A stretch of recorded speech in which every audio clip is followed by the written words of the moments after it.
नमस्कार साथियों, मैं एके टांक और आप देख रहे हैं आपका अपना YouTube channel native cyber. Baiswara क्षेत्र को रायबरेली, उन्नाव और लखनऊ की सीमाएं स्पर्श करती हैं और प्राचीन काल से ही यह क्षेत्र कलम, कृपाण और कोपीन का धनी माना जाता रहा है। बैसवाड़ा के अनेक राजाओं और तालुकेदारों ने 1857 की क्रांति में जितना बढ़ चढ़कर हिस्सा लिया, उतना ही उन राजाओं की सेनाओं ने भी हिस्सा लिया है। वास्तव में किसी राजा की जीत का आधार उसके सैनिक ही होते हैं। ऐसे ही इस बैसवाड़ा क्षेत्र की धरती ने वीरापासी जैसे नायक को भी जन्म दिया है।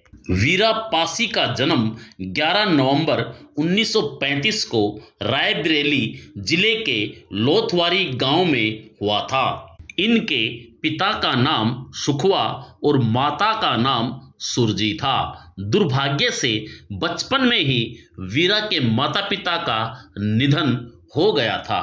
उसके बाद वीरा अपनी बहन बतासिया की ससुराल भीरा गोविंदपुर जाकर रहने लगे थे।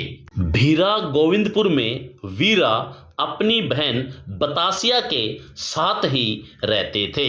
18 साल की उम्र में वीरापासी शंकरपुर रियासत के राजा राणा बेनी माधव सिंह की फौज में भर्ती हो गए। फिर कुछ समय बाद राणा बेनी माधव सिंह ने वीरापासी की बहादुरी और ईमानदारी से प्रभावित होकर उसे अपना अंगरक्षक बना लिया। समय बीतने पर राणा बेनी माधव सिंह के पिता राजा राम नारायण सिंह अंग्रेजों से लड़ते हुए वीरगति को प्राप्त हो गए और राणा बेनी माधव सिंह को अंग्रेज बंदी बनाकर ले गए। ऐसे हालात में राणा बेनी माधव सिंह की माता का रो रो कर बुरा हाल था। वीरापासी से राजमाता के आंसू देखे नहीं गए।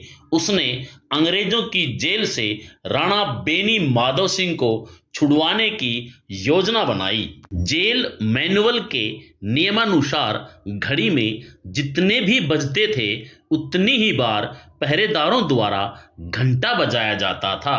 यह प्रथा आज भी भारत की जेलों में मौजूद है। वीरापासी ने इसी घंटे की आवाज का सहारा लेकर रात के 12 बजे जब 12 बार घंटा टन टन बजना शुरू हुआ, तो बड़ी ही फुर्ती के साथ लोहे की कील को दीवारों में ठोकते हुए एक मजबूत रस्से की मदद से छत पर पहुंचकर रोशनदान के जरिए राणा बेनी माधव सिंह को आजाद करा लिया।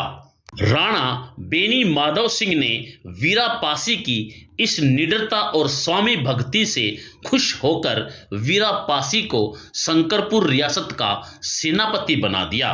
उसके बाद वीरापासी को जब भी मौका मिलता, अंग्रेजों को मौत की नींद सुला देता।